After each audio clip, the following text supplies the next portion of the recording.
It's episode 107, Red Leaf Retrocast here. JD, Colin, Joey, the three of us are all together on this extremely cold morning. Well, Joey, is it cold where you are?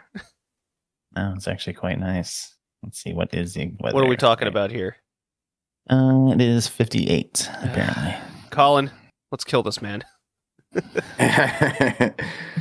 Kill him and steal his warmth. Yeah, I'm wrapped in a blanket. I've just got over the latest snowstorm here. I didn't have power on Friday night? No, it was like Saturday morning. Yeah, so that was fun. Damn. Yeah. Yeah, it's supposed to be a nice day for me. Going to be hit 70. Yep, 2 to 5 feet of snow across the weekend, but it was a good weekend to play a couple of the games that we're covering for this podcast. Joey, is your theme pick today? Because each and every podcast episode, a host will pick a themed name and pick a couple games. Joey, what was yours today? And what are the two games we're covering? The theme was It Enough? And we're covering Pokemon Gold and Silver and Madden 2005. Okay, and how'd you come to the conclusions of those two games? Well, I know we played Madden 2004 last year, and you guys played Pokemon Red and Blue before, so I wanted to see if the game after, or the generation after, was enough change to be worth buying or getting into. So, more so grading on, did the game do enough for it to be on its own, or is it really worth getting it or going to the previous one? Yeah, I love this theme idea. It's kind of similar to how when we did a sequel episode, that was kind of the way I was kind of looking at evaluating those games. And honestly, I just got through playing a sequel recently, and that's really my mindset when I start playing sequels of games that I really like. I'm like, was this enough to warrant? Am I satisfied with the second iteration of said game? Yeah, I can see that. I've had that with a few others. I mean, some were better, some were worse, some were equally good.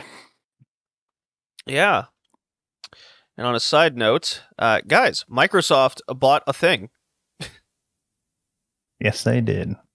What do we think of this thing? The sky is blue. Joey? Any thoughts over the thing? We'll see how it plays out. I mean, I don't think Microsoft acquiring anything has been too bad. So maybe they can fix the shitty culture that Activision and Blizzard had. Who knows? Maybe. It seems like people are still going to be in power, or they're going to be given a very large severance pay. Yeah, I mean, that's what I would honestly do. Unless they're like the sole purpose for a game, I think they should all probably be cleared out with the kind of shitty culture they've created. Yeah. And if they were pinnacle to a game, I think you should just have them transfer knowledge and then kick them out, because you don't need that shit. Like, you don't need that toxicity, especially in already a toxic industry with creating games. So to be even shitty for even a shitty industry is something in itself. Well said. Well said. As for the video game side of it, as a PlayStation guy, this actually, with my fandom, it doesn't affect me too much outside of like Crash Bandicoot. But they already came out with a new game, so I'm pretty satisfied with that for the next, I guess, 20 years. I'm not sure what... Although Crash Bandicoot 4 was very good. I had just a ton of fun with that game, so I wouldn't be opposed to a sequel. Things like Call of Duty, World of Warcraft, the mainstays of what Blizzard Activision are, I don't play those in the first place, so they just don't affect my fandom. Now, for a lot of people, my kind of interpretation of it is it sure seems like Microsoft is just going to keep Activision Blizzard doing their thing in the video game industry. They might come out with new properties that'll be exclusive to Xbox, but as for the mainstays like a Call of Duty that's across everything that make a ton of money, it would be a foolish move to isolate a game of that caliber at this point in time. Yeah, I think this is a great way for Microsoft to play both sides. Oh, PlayStation is doing better. Well, we have these games on there, so we're making money when they make money. Right. Yeah, from a financial standpoint, console war standpoint, it's not. I don't think it's going to be as big as people have made it out to be so far. Yeah, but I also think Microsoft kind of doesn't really care about console war anymore. Well, no, they've already lost. I think this more goes into beefing up their streaming and their Game Pass.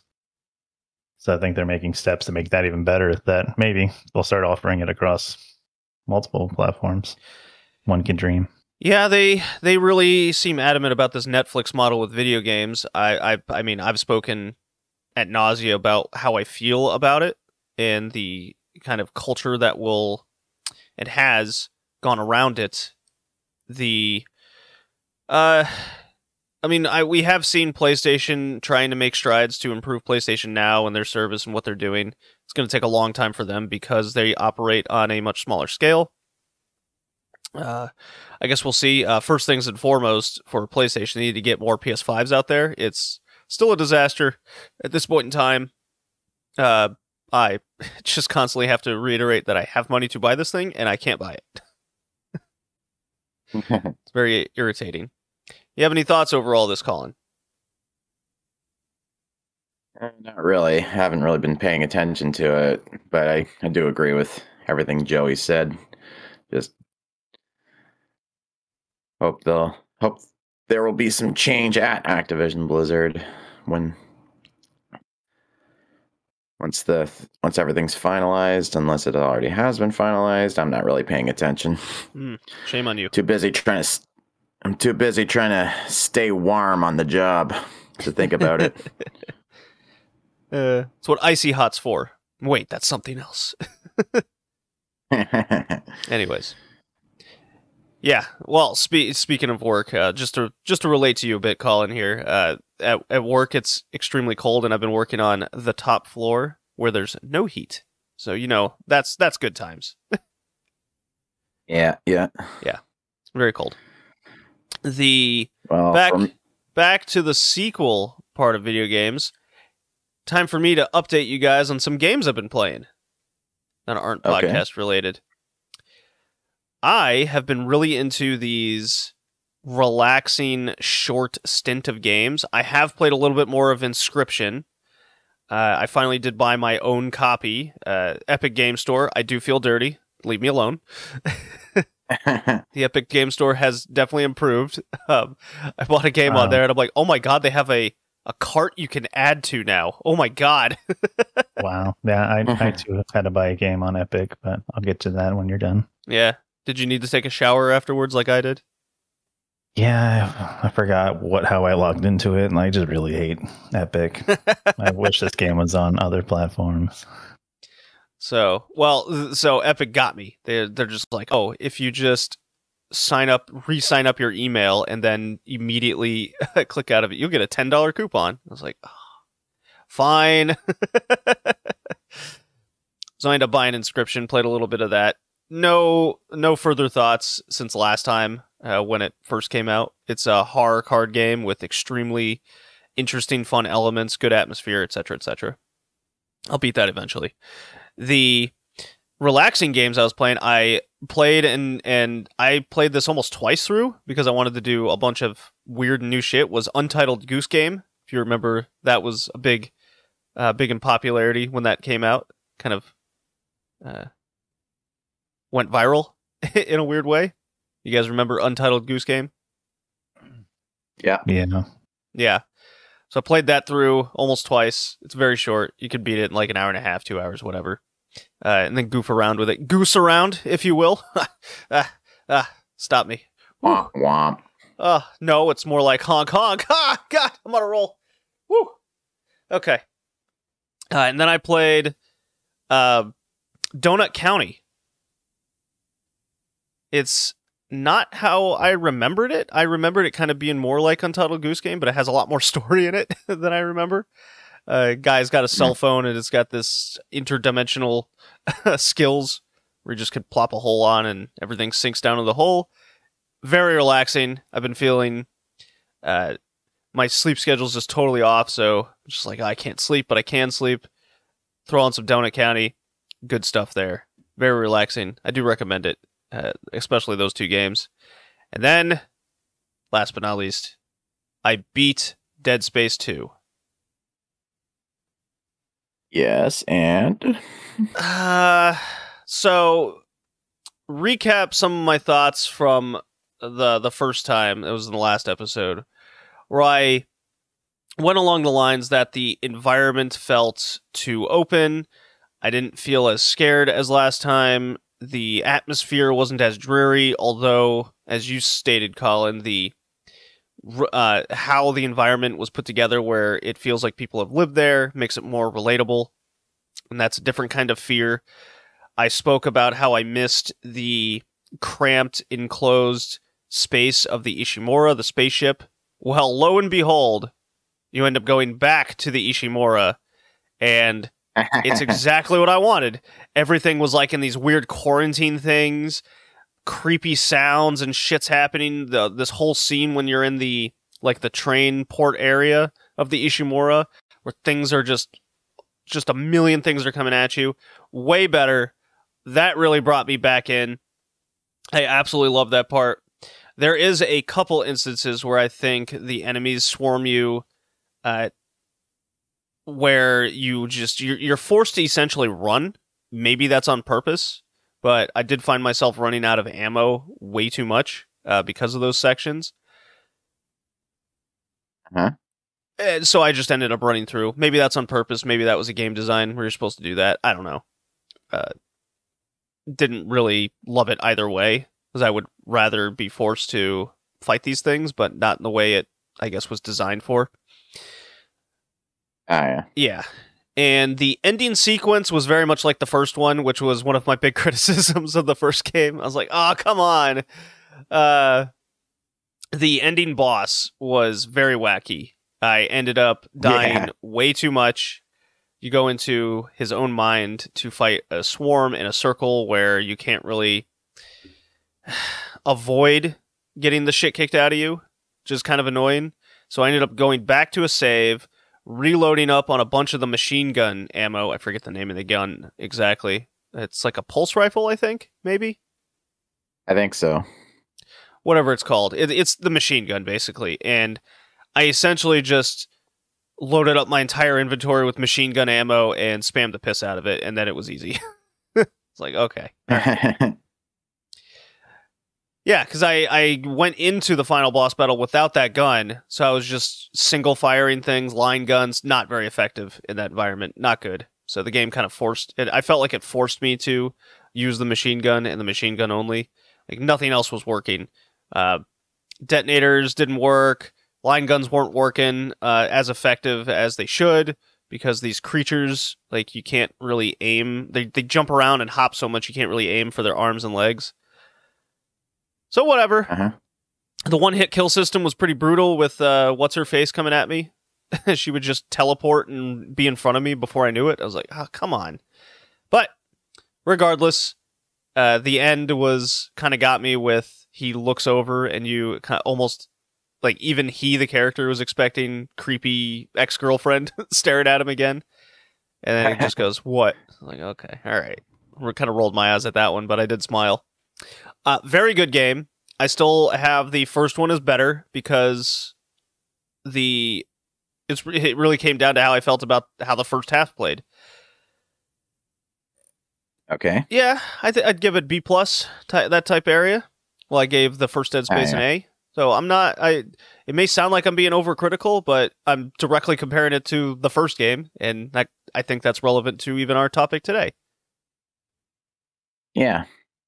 Yeah, I think I've figured out why we have opposite opinions on that. It's that you're more into horror than I am. True. I mean, horror is not really something I go out of my way to play, but I much more prefer action, which is what Dead Space 2 provided more of. So I guess It's kind of that's like why the Resident Evil 4 argument. Yeah. Yeah. What'd you think of the needle in the eye bit? That was interesting, where I still don't quite get it, where it's stick a needle in his eye, hope you don't die situation.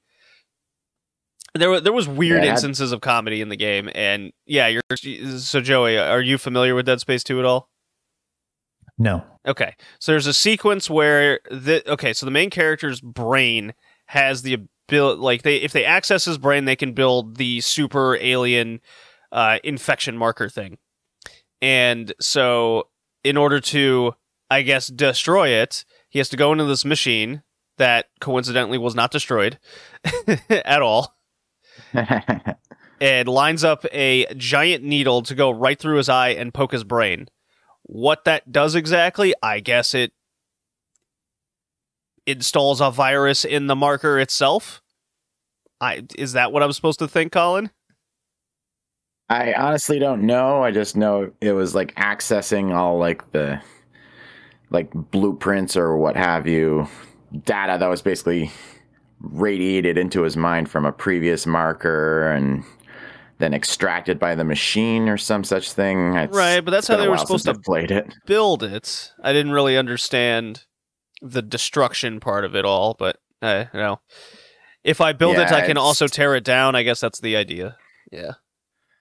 It's been years since I played it, so I don't really remember what the function of that was. Yeah. So you stick a needle in his eye, it's destroyed, and then you know what? I didn't really like the ending sequence that much either, where I'm just running through the hallways, and there's the necromorph that can't die chasing after me.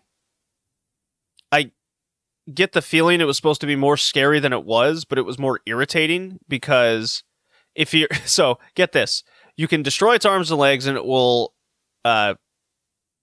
grow them back pretty quick, almost too quick. So then, because there's also other enemies swarming you, this is another instance where it seems like you just have to run through the doors to get to the next area.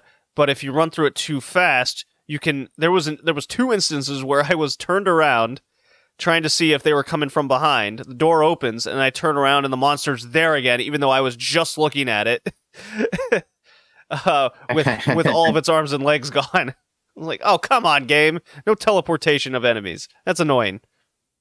Yeah. Yeah, so that was clearly to prevent you from running through the doors over and over again without any sort of fighting. Gotcha. Didn't love that. The first game kind of did that stuff too. So I guess when I think about it, all of my complaints of the first game that just wasn't for me came back in the second one, and then a less atmosphere that I enjoyed. Yeah. Kind of funny. Fair enough. Played the first 30 minutes of the third one. Pretty wild. City under siege. Way different. I'm loving it so far. Didn't expect... Actually, I kind of did expect the main character to be absolutely, like, mentally unstable. He has every right to be. Well, the ending kind of showed he's a little less unstable than before. The ending of Dead Space 2, I mean. Because he didn't have the vision of the necromorph. Instead, it was just the chick he'd been talking to over walkie-talkie the whole time. Yeah. But in how Dead Space 3 started was super different. I definitely like the beginning more than the second game, for sure, so far. Like, if you want to do different, do different. And Dead Space 3 is definitely doing different. Yeah. That's all. I guess I'll update on Dead Space 3 the more I go through it, maybe. I'm kind of wanting to start some other games now, continue my kind of loosely relaxing games. I'm not sure how I feel about Pokemon Arceus, however you want to play that. Have you guys seen any of Arceus yet? No. I've only heard about it vaguely. Imagine Zelda Breath of the Wild environment with Monster Hunter mechanics that aren't any good. That's kind of how I got to play a little bit of it, like essentially a demo, and I'm like, okay, this is, I think, the game everyone wanted for Sword and Shield. There's no badges or anything. You just it's. I heard someone say it's like Pokemon Snap if it was interesting. I go, okay, yeah, I could see that, because you're just essentially traveling through an open world in different environments: grass, wind, water, fire, all that. And then you just catch Pokemon. The fighting is still like exactly the same. There's no animations, which was a major complaint at this point in time of every Pokemon game. Like, why can't we just animate these things happening? So you're just in an open world, your Pokemon comes out, you fight them, you can also lure them with berries and stuff. You know what? I think that Pokemon Snap, but interesting, is kind of an apt argument for it. But there's no badges? There's no badges. There's stars that you collect by completing tasks in the world. So you research Pokemon, you look at them, you do some stuffs, you can catch some, and you get your stars. Man, that seems stupid. They need badges. That was one big complaint. Yeah, it's definitely different. I don't knock anything for being different. I just don't think it's executed all that well for doing it. I'm not completely impressed with what this Pokemon Arceus is. Not yet, anyways. Maybe it'll grab me. I haven't, like I said, I've pretty much only played like a long demo version. Do you think it's worth $60? Well, right now, no. Maybe Megan would like it. She does like kind of Animal Crossing type stuff. Maybe I'll see. Collecting, it's definitely not a stressful game. That's for sure. Colin, any thoughts over Pokemans? No. No. I do not keep up with it at all. I've long since stopped. This is coming from the guy that just recently beat Sword, Pokemon Sword. I was like, I kind of just played this. Because the Pokemon Sword open environments are very much kind of the same of what we're seeing in this game. Oh, yeah. Yeah. I haven't had the time or patience for playing Pokemon games in years, so don't go to me for any Pokemon opinions, because they're completely uninformed. All right, fair enough. Joey, what have you been playing? I've been playing Rainbow Six Extraction, which I had to get on Epic Store because it was either Epic or Ubisoft, and I'll be damned if I go through Ubisoft Store. So I've gone through Ubisoft Store before. I'd just rather not touch. It's like Ubisoft Epic went, Store. Great idea. I'm doing that. So it's a fun game, especially when you play with friends. It started, I guess, as a mod for Rainbow Six Siege, and it spawned off to its own game. This like virus/alien substance took over a couple sites, and then you have to send in a team of 1 to 3 to help carry out some objectives and then extract when you're done. And what's cool about it, if player dies, they're stuck there, and then you have to run missions to save them, so then you can use them again. So it kind of has some like roguelike type elements to it, that if your player gets too hurt, it takes a while for them to heal back up, so you can't use them for a couple missions, or if they get captured, you have to get them back and then let them heal back up for you to use them again. Okay. So it's a lot of fun. I mean, they got the cosmetic stuff so you can spend money, and of course I did, because some of the cosmetics are silly and I like it. But you can level up each character up to 10, and then you have a max level. But if your characters get captured or die, you lose some level until you get them back, and then you gain back that experience. So it's a lot of fun, and it gets pretty hard. There's a couple of different levels of toughness, and then the first one, there's no mutations. The second level, there's like a 50% chance or 25% chance of a mutation, and then it gets more crazy. So they could leave trails of the sludge that slows you down, or they can have these little yellow poison puff things that get on you, and if you don't hit it off in time, you get blinded and poisoned. So it's fun. I definitely would recommend it. Whenever the friend pass comes out, for some stupid reason, they didn't do the friend pass when the game launched. Okay. Or buddy pass. So whenever that's up, I can invite 2 people to play over 2 weeks with. But I think it's also on the Xbox Game Pass right now. So Gotcha. Okay. I think it's definitely worth a look. That's it? That's it. Okay, Colin, you're up. When I'm not being absolutely tortured by working in ass-cold temperatures combined with truck issues, many of which caused by said ass-cold temperatures, and having short staff due to Omicron variant on top of big-ass snowbanks that extend 6 feet or more onto the roads, thanks snowplow drivers. Got a good visual going here. Okay, go on. When that's not all happening, I've played a couple of games here and there.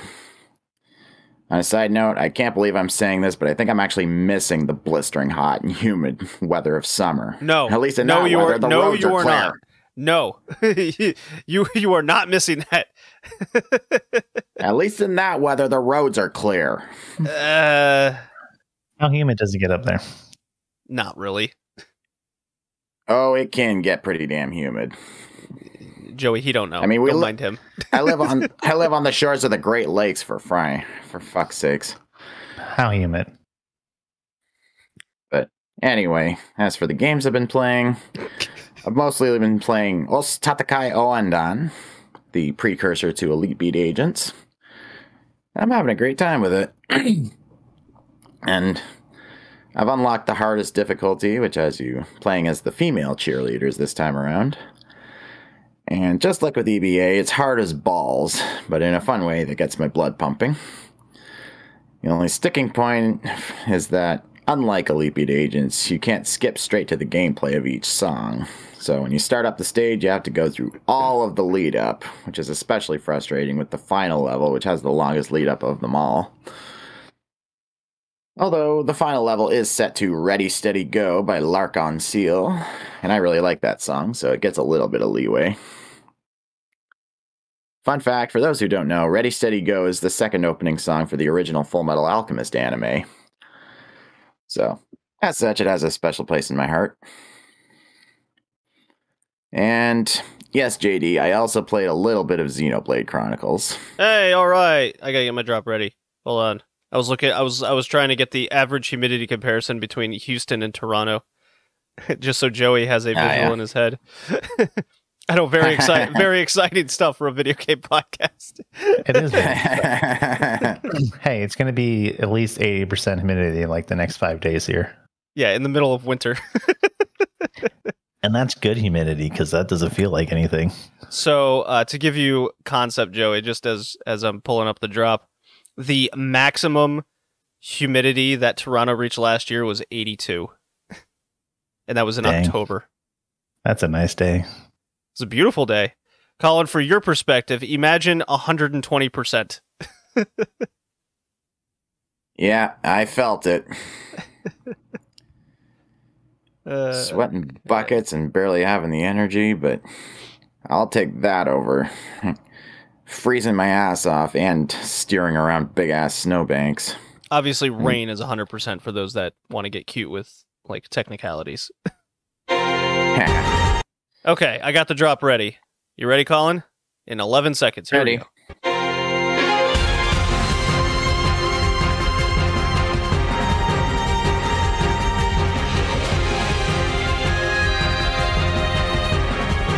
And you're on.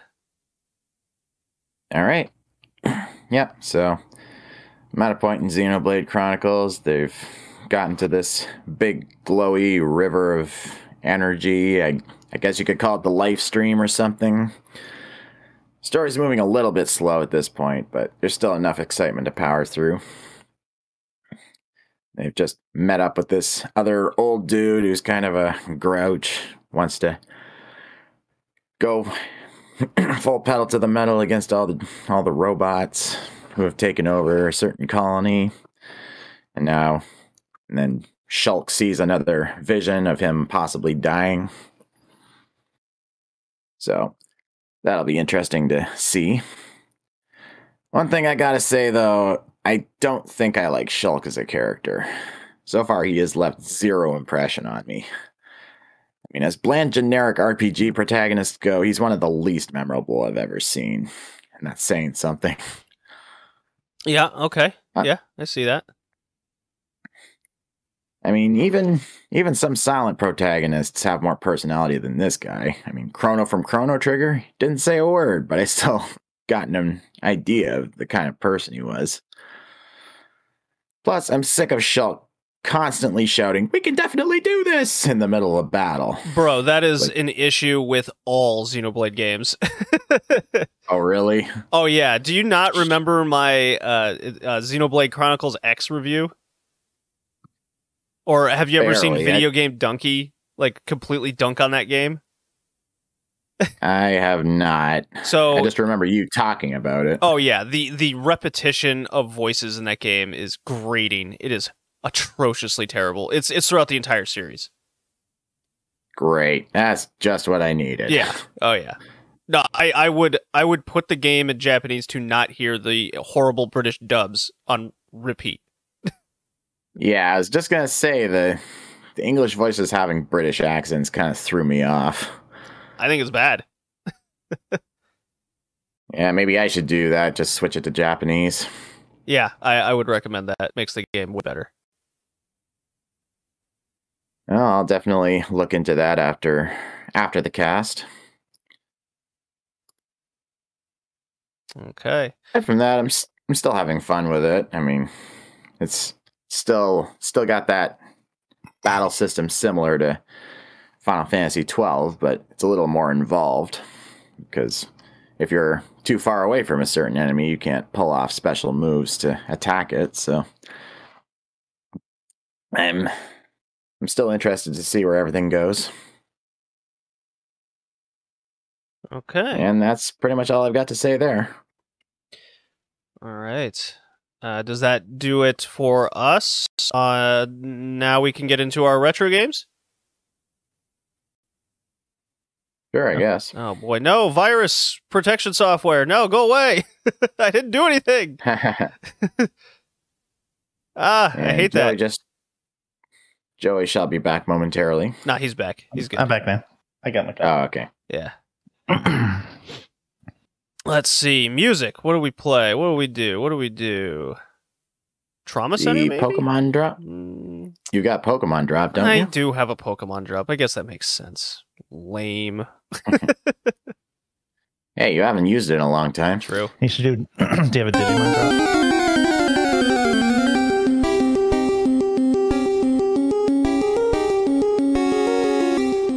I'm sorry, Joey. What did you say? Do you have a Digimon drop? You should have done a Digimon drop. I do not have a Digimon drop. You should have got a Digimon drop. Why would I have a Digimon drop? I don't like Digimon. Yeah, but it's better than a Pokemon drop. Digimon is lame. How about that for an answer? Take that. You prefer Pocket Monster over a digital monster? Yeah, I do. Who's carrying the Pokemon? Pokemon don't even go pockets anyway. Digimon was the original NFT, and I do not support NFTs. But Pokemon don't even go into pockets. They go into balls. They should be called ball monsters. Balls go in your pocket, so... yeah, different kind of balls. Okay. All right. We have fun. We have fun here. So the first game, Pokemon Gold and Silver. Do you want to do that one first? Yeah, we're going to do Pokemon Gold and Silver first. Okay, we'll do that one first. And that's the one I played first. So damn it, we're talking about it first. It came out in 99 in Japan, 2000 in NA and AU, and 2001 for EU because they like to get shit slow. Developed, of course, by Game Freak and published by Nintendo.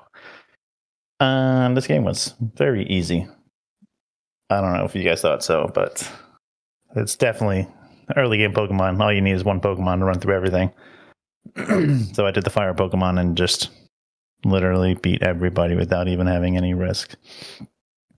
But I think it added one aspect that the first gen didn't have that I absolutely hate.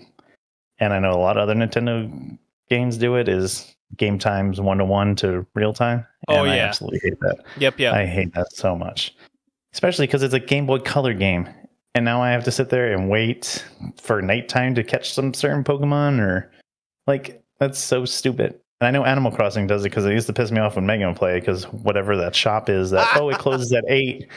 Okay, you can only play at 8, so I guess you're never going to be able to shop because this game hates you.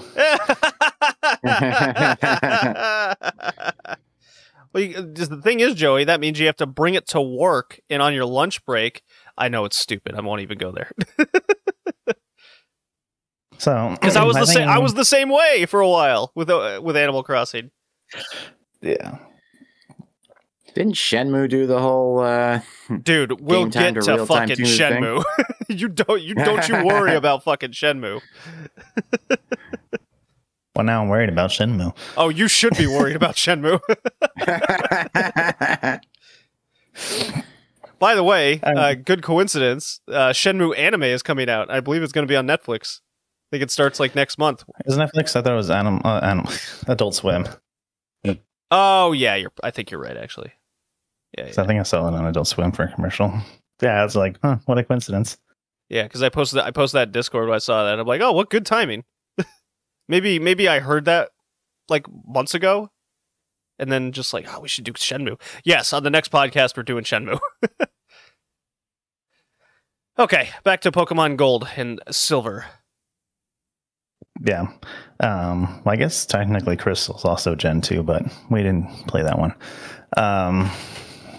I don't know. This thing just felt like the first gen with time. I did like the addition of berries and Pokemon holding stuff. I think that was a good addition. And I think the breeding was okay. I don't think it was too complex like it gets crazy in later games, but hatching eggs and all that was a pretty good addition. But that time is just so dumb. I hate it so much that I think I hate this game just because of it. Yeah, if time would go by much quicker, I think I'd have a different opinion over that. I do agree. What I think, because this theme is Was It Enough? And I do remember the post game of Pokemon Gold very vividly. The main game is very thin, I thought. All the gym leaders, they tried to change it up with different types, which I appreciate. However, they all used basically Gen 1 Pokemon, which I thought was kind of lame, because the whole purpose of, at least in the... Look, I just played Pokemon Sword, and I thought they had a good variety. Like, their main one would usually be some sort of new Pokemon, new gen, and then they'd kind of mix it up with past gens in their on their teams. This one was just straight up all like old, just the previous one. So I go, okay, so what's the point? Well, one of the big criticisms of this game is all the new gen Pokemon are kind of weak and have bad stats, so no one ends up using them to go through the game. Mm-hmm. And I totally see that. So I just want to keep using the first gen. And I think games like this kind of attribute to everyone just really wants Gen 1 all the time. That mentality. And it's kind of reasons why this one exists that help attribute negatively to that. No one wants the new ones. They want the old ones again.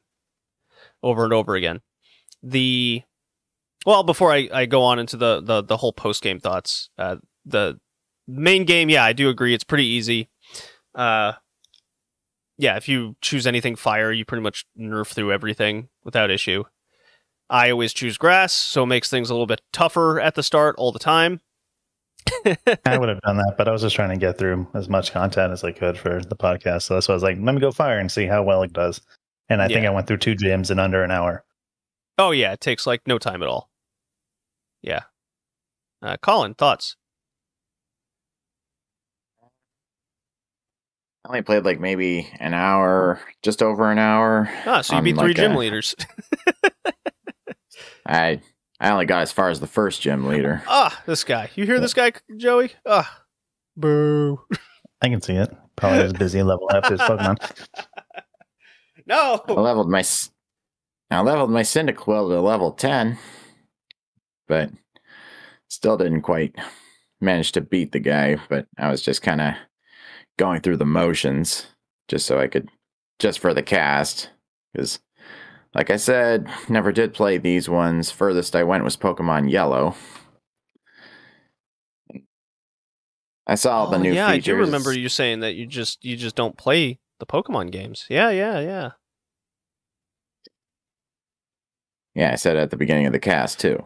Well, so. Yeah, but for some reason in my head, I'm still like, oh well, of course he still like played some of them.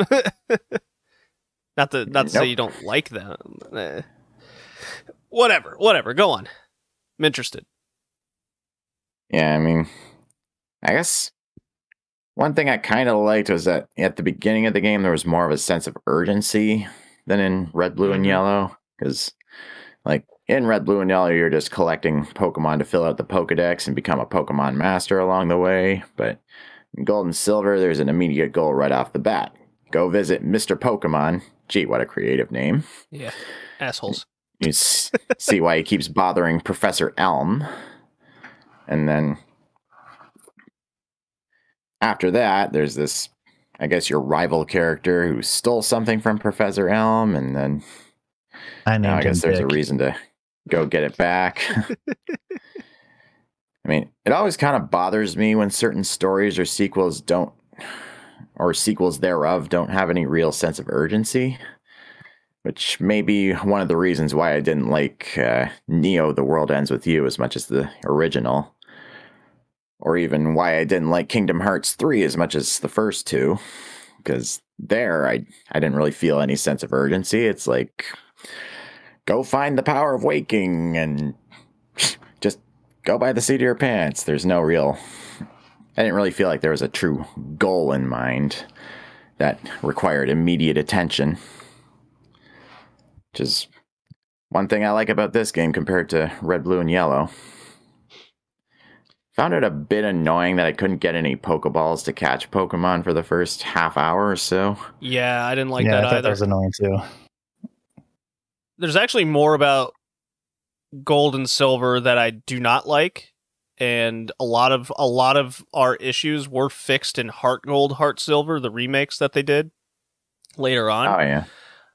I mean, I'm not saying it's totally better, but they did fix a lot. One of my other main issues with the main game is, okay, the first game had the Team Rocket element kind of scattered throughout it. You'd encounter them. I mean, shit, there's a whole essentially level in Pokemon Red where you're going through the department store or whatever it was, and you're just fighting Team Rocket members all the way to the top. The last gym leader is part of Team Rocket. You get the idea. This one, it really puts in a lot of like culture into the world and lore, which is really cool. They just didn't do a whole lot with it, and then they have this villainous Team Rocket there as well, but they're only in the game like 3 or 4 times, and it's a long time in between you encountering them, so they're essentially a non-entity, which I was really disappointed. You have all this culture and lore, and Team Rocket is introduced as this big bad evil, but you never encounter any of that. It was a huge misstep. And one of the things in later Pokemon games I still think they don't do quite enough is the main bad enemy Team Rocket-esque team that is part of the story of your journey. I think definitely there could be a lot more done with that in Pokemon games, and this is probably the most egregious example of it all, is what they did with the lack thereof of Team Rocket. I gotcha. Yeah, I actually watched like half of a YouTube video that did a retrospective on Gold and Silver, and yeah, there's a lot of them. The guy pointed out that the Johto region, which is where Gold and Silver takes place, had more of a natural element to it, just like more close to nature in each dwelling and such, as opposed to Kanto in Red and Blue, which had a lot of like big built-up cities and such. That was kind of an interesting way of looking at it. But all the same, it seems like the game just after the first hour or so, it's supposed to be very relaxed. And I don't know, for a game like this, I don't really like that. I want to know there's something that requires my attention that to make me want to keep playing. And then I can discover the lore along the way if I so choose. Just how Red and Blue did it. All right, so back finally to the post-game comment, which I was saving for about now. Okay. A lot of people have heavy positive nostalgia for Heart and Gold. Or Gold and Silver. Because of the post-game. It has nothing to do with really the main game. The post-game is really, really good. So you go through the entire main game, get all your badges, etc., etc. The post-game entails now being able to get more of the second-gen Pokemon that you couldn't get before, so it's all locked out. I think that's stupid. I think you need or should have all the new Pokemon be a primary part of the main game, not the post-game. Yeah. Yeah. So I'm trying to remember if the post-game includes the Elite Four or Trouncing Team Rocket or both, or what the point is, you go back into essentially the original Red and Blue game, and then you encounter Red, the character from the original game, as like the super final boss. So you have yet another journey to go on, hitting on the nostalgia factor of the first game, reiterating the fact that this new one is second place, and a hard second place, even just comparatively. Is it done very well for the post game? Yes. That is the whole reason why you play this. You go through the main game as kind of like a side quest to get back to the first one. I personally see that as a negative, despite the game being very good in that part. But come on, let's do better. Yeah, but at the same time, just play Crystal, because it has all that, plus the Pokemon Stadium-like fights that they added. So, like, I think Crystal just makes the Gold and Silver obsolete. Absolutely what? Obsolete, sorry, not absolute. Oh. So it's just like, what's the point of playing those two when you can just play Crystal? Like, hey, here you go. Play this game. That's pretty much those two games, but better and more. Yeah. So sounds about right. Yeah. Joey, I am going to fail Pokemon Gold and Silver. I don't think it did enough. I think it did less. Yeah, I think the time makes it worse. I think the breeding and berries and holding on for Pokemon is good, but the time stuff and everything else just wasn't enough, so I also fail it. I'm not sure whether to pass or fail it.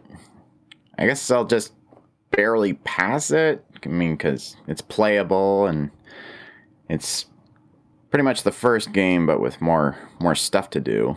So I don't fault it for that. But that's just me. Again, don't put too much stock in what I say when it comes to Pokemon. I'm putting all the stock into it. Yes. Well, then you're a fool. Game Boy Color version of Pokemon Gold goes for about $45 these days. It's not the cheapest thing, much like a lot of the old Pokemon games. Worth it. The Heart Gold version on Nintendo DS is like $95. So, you kidding me? No, I'm not kidding you. Wow. Oh yeah, they're expensive, man. They're not cheap. They're not cheap. Pokemon is, I don't know if you know this, but Pokemon is very popular. Wait, really? I thought it was a little niche thing that, like, I was like one of 10 people that knew about it. Yeah. You see, a lot of people think it kind of just disappeared a little bit after Red and Blue. That's not true. They made many sequels after that. Why would they do that? I don't know. I thought Digimon like really overtook them. Yu-Gi-Oh! Anyways. Yeah. Art of the Digital Monster. Yeah. The future of NFTs. The next game, Joey. Madden NFL 2005. All right. Which, actually, I mean, they didn't add much offense, but they did a lot on defense for this game. Yes. Where you can actually, I think it's the first game where you can actually like set plays or defensive styles to how you want to do each down, which I can't even think about playing a football game without that. That just seems. Do you know why really they incorporated that into 05? No. Michael Vick. Because he broke 2004? Correct. So if you guys remember when we covered Madden 2004, our big thing was basically Bo Jackson, a.k.a. Michael Vick, pretty much ruined a lot of aspects of the game because of just his running ability. So they worked tirelessly in 05 to combat Michael Vick. And that led to the innovation of the defense aspect of this game, which... And probably the hit stick. The hit stick is amazing. Hit stick is awesome, yeah. I think that alone makes this game worth it. That's a lot of fun. I also like that they added the EA radio. They added like all the new stuff around. I believe that was in the last game. The EA radio. Yeah. But I think they added what's his face talking on it, which I think was a big thing. That one guy's show thing. Yeah, what was his name? They added all that news stuff, so you can look at newspapers, national or local, even though it showed like an old shitty phone from the time. Oh, that's okay. That's fine. You read it on. But I think the defense did enough that the game, I think, is more playable than 2004. I mean, with the offense not changing, it just seems like it's a nice upgraded 2004. Would I say buy both of them? No. But I would say if you're going to have to choose one, this one would definitely be better than 2004 because everything 4 did, but with more additions. I also like that you could do a training camp on franchise, so you could upgrade your players. So that was nice. Although some of the training camp stuff was hard for me for some reason. I would be in the right area, and my guy decided not to catch the ball. So Andre Johnson, what were you doing? It also added create a fan, so you can create like super fans that were just ridiculous. So, which I don't think you can do in modern games, which is sad. You can't do a lot of things in the modern games. This one I think added online leagues or just regular leagues. So, okay, so the EA radio guy was Tony Bruno, by the way. Yeah. Tony Bruno. That's a very cool aspect of the game that, of course, they ended up taking away, like many other features. Yeah. I think this was still before the time where they did like cards so you can build team of the weeks or whatnot. I think there were cards in this game. Yeah, so there's a list of all of the modes in this game I'm looking for right now. So when I find it, I'll let you know. I meant to write it down. I just didn't. So bear with me on that. But you can collect cards in this, and what the cards do is they give your players attribute boosts heading into things like franchise mode and whatnot, which is really cool. It wasn't like it is today, where you have to pay for this. Hey, I got this 99 Tom Brady that I'm going to use and destroy everybody with. So I don't know. This game did a lot of things right, and it just felt nice. Like, even running and tackling just felt kind of natural. So I really enjoyed the game. All right, Colin, Mr. Sportsman, of course, extraordinaire. What did you think of Madden 2005? I was only able to watch YouTube videos of this one. So, again, don't put too much weight in what I say. I mean, it looked good. I mean, it looked like same as 2004 kind of, but with other stuff involved. I mean, for one thing, the button prompts that appear above players who are open for passes, was that a thing in 2004? That's been a thing in most Madden games, yeah. Yeah. Yeah, it's basically a toggle now. You don't need it there, but it's oh yeah. Yeah, I like the in-game radio show with Tony Bruno. That was a nice touch. And then the video I watched, they mentioned you could actually import players from NCAA 2005 into this game and continue their careers. Yes, I wanted to talk about that. That is such an amazing feature that should be in like every sports game in some capacity. So I'm very glad you brought that up, because I used to buy sports games annually, like especially in the early to mid 2000s. Joey, remember this? Yes. Oh, yeah. And we played the shit out of these things. And one of the best aspects was you're in franchise mode, and when you get to the off season, you can import draft classes. This game goes a step further, where you buy the fucking college game, you play through a season, and you can import those players. That is like taking it next level. That is sick. I'm not even a football fan, but these games are so much fun. So what a lot of these other games would do, NBA, NHL, you could import you would make a draft class. This got like crazy later on. You'd make a draft class online on the website, stick a USB drive in, and then import it into your class in the game, or the game would randomly create a team that you can then, or a class, then you could then save to use in future franchise modes that you play. Say that, oh, I really like that class, I want to try to recruit that guy, or get him in a round. I have to trade up because I know that guy's going to be. You get the idea there. They innovated on it further in later ones, where people online would make draft classes, and you could just. And when I say online, I'm talking like online, the console online, where you could just get onto PlayStation Network or Xbox Live or whatever, and take their draft classes and put it on. Very cool. Using a college football game is such, like, you know how much money is just in that, because these Madden games sold so crazy well that you'd put that in. That's an extra game people want to buy. And those games were good too. Honestly, NCAA was better than Madden towards the end, until they weren't allowed to make anymore. No. Well, speaking of that aspect of not making them anymore, also during this time was something a few of our friends also had, Joey, and I remember these conversations at school. Which was better, Madden 05 or 2K5?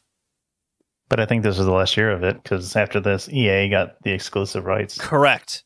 So if you look at a side-by-side from like 2002 to 2005, the 2K games were gaining ground. And this was the final year. And this was the closest 2K ever came to Madden. Didn't it come out a month early and like half the price? Yeah, I think it was like $30, and no. Was 2K20 and $20. Madden was 30 or Madden something? Was 50. Madden was 50. Yeah. So something like that. And the 2K game was regarded as better graphics, smoother gameplay. It was essentially the winning 11 to FIFA. A lot of aspects were way better, except Madden had the franchise mode.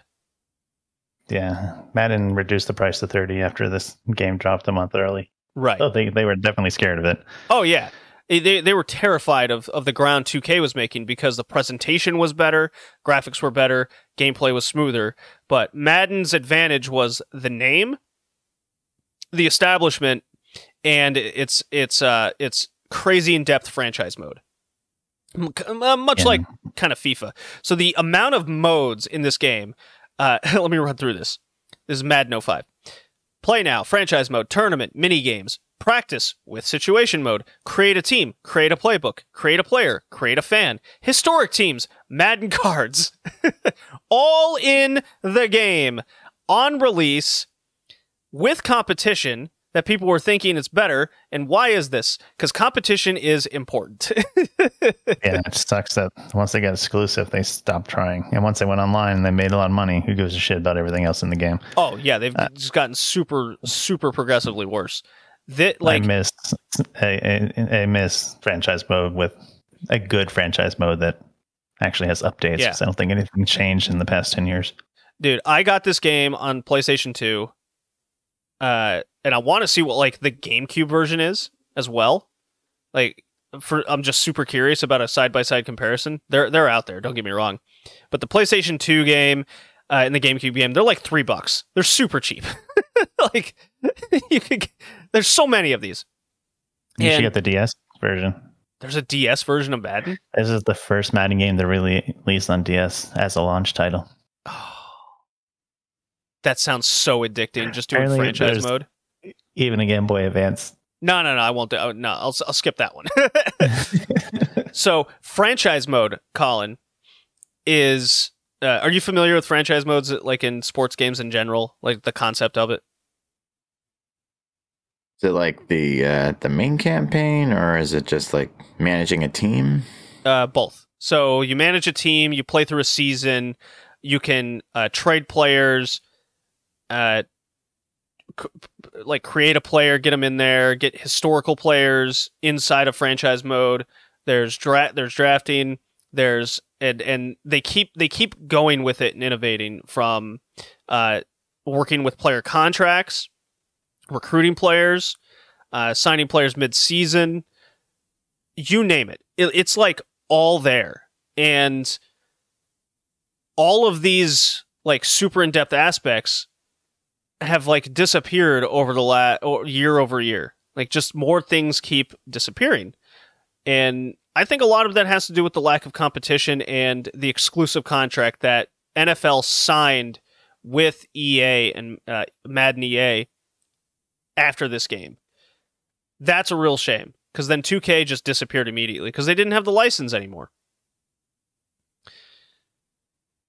And this is like coming from a not a football fan, and I think this game is phenomenal. Like, isn't that crazy? I guess it was good back then.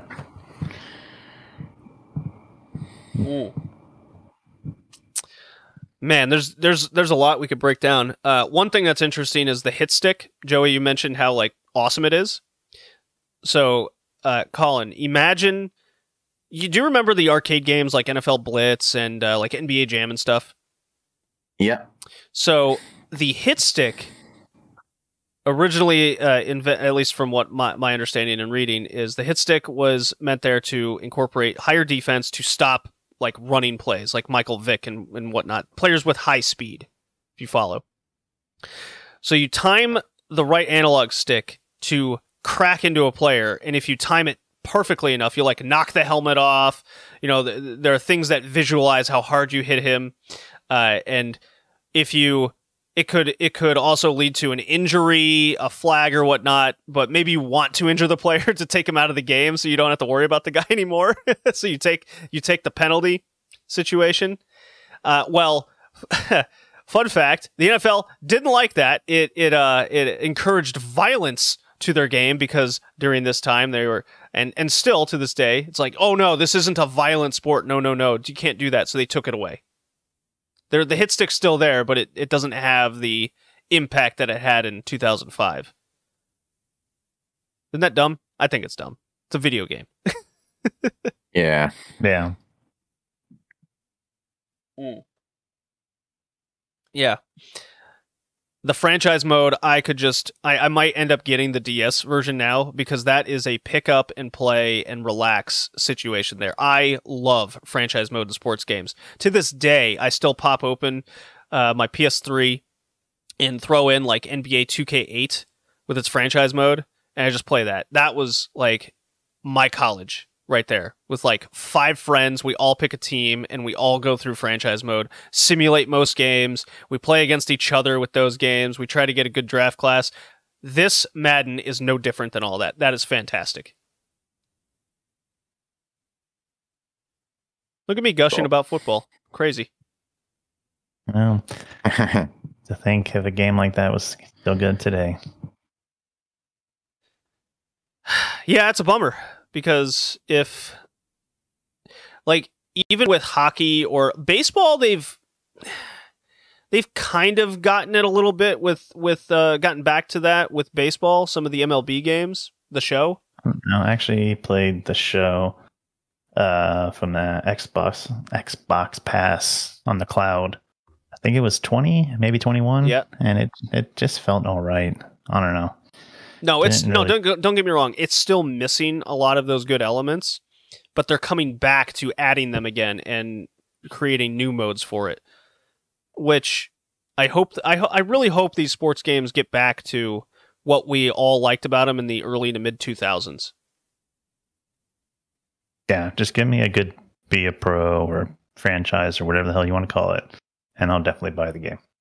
Hell, if you do yearly and you increase that, I'll buy every year. Yeah, you just keep adding to the franchise mode. But they don't, so I don't give a shit. No, what they do is they keep adding more microtransactions, adding online play with microtransactions involved. It's a mess. And replaying 04 and then playing 05, which Ray Lewis is on the cover, by the way, because defense is important. Love it. It just reiterates how bad the sports games have gotten 15 years later.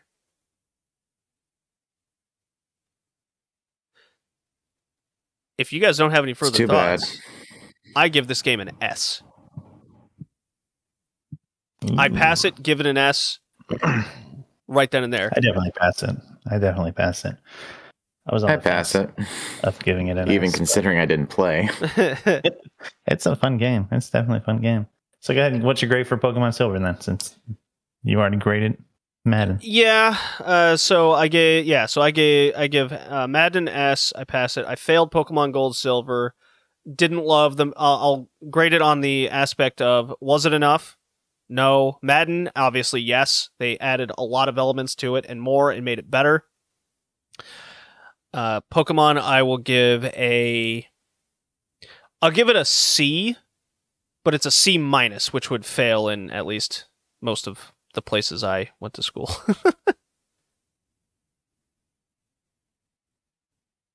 Fair enough. I actually have the same grade as you. Pokemon Silver is a C, but a failing C. I mean, there is a game there, but it is definitely not worth it. It's not enough for the previous generation. Madden 2005 definitely was worth it and did enough. And I was on a fence between an A and an S, but with all you talking about and bringing all back memories, definitely going to be an S. Yeah, I just don't know, even with technology of where 2005 was, I don't know what they, like, with all, like, and that this really makes me want to go in depth and playing 2K5, because I only watched videos of comparing it because it was such a pivotal time in sports video games. I think we should mark down like competitive sports games as a future cast, and 2K5 should definitely be on there. Maybe I'll do that for my next theme. Yeah, the other game. I think, yeah, the other game. Yeah. Colin, what you got? I give Pokemon Gold and Silver a C, and Madden an A. Okay. So, C and S overall. Okay. All right. So our next theme, good theme today, Joey. I really enjoyed talking about these two games here. Yeah. I mean, I guess for Colin, it kind of sucks. It's a series he doesn't care about in a sports game. Well, Colin's theme pick is coming up soon enough. He can bury us with games he likes for once. How about that? I was honestly pondering whether or not to just say I wasn't available for today if I say managed to get a date or something, but that didn't happen, so here I am. Sorry, can't make the podcast. I have didn't want to play itis. Didn't want to play itis. Yes, yeah, it's a bad disease. Nobody likes it. Otherwise known as a serious case of who gives a fuck. Yeah, right. But hey, good ratings nonetheless. I would definitely recommend picking up Madden 2005 immediately, especially if you have a DS, which I will be doing. I wonder if it plays on the DS. So you have to let me know. Yeah, I mean, for $5, it's worth a try. Yeah. Next theme pick is mine. It is called Cinematic Story.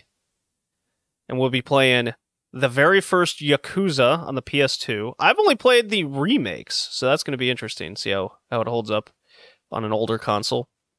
And, as we mentioned, Shenmue on the Dreamcast. Oh boy. That's going to be a trip.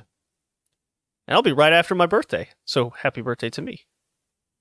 Hey, today's Megan's birthday. Oh, well, tell her happy birthday for me, Joey. I told her I'd give her a shout out, so she has to listen to this. So happy birthday, Megan. As always, see you next time.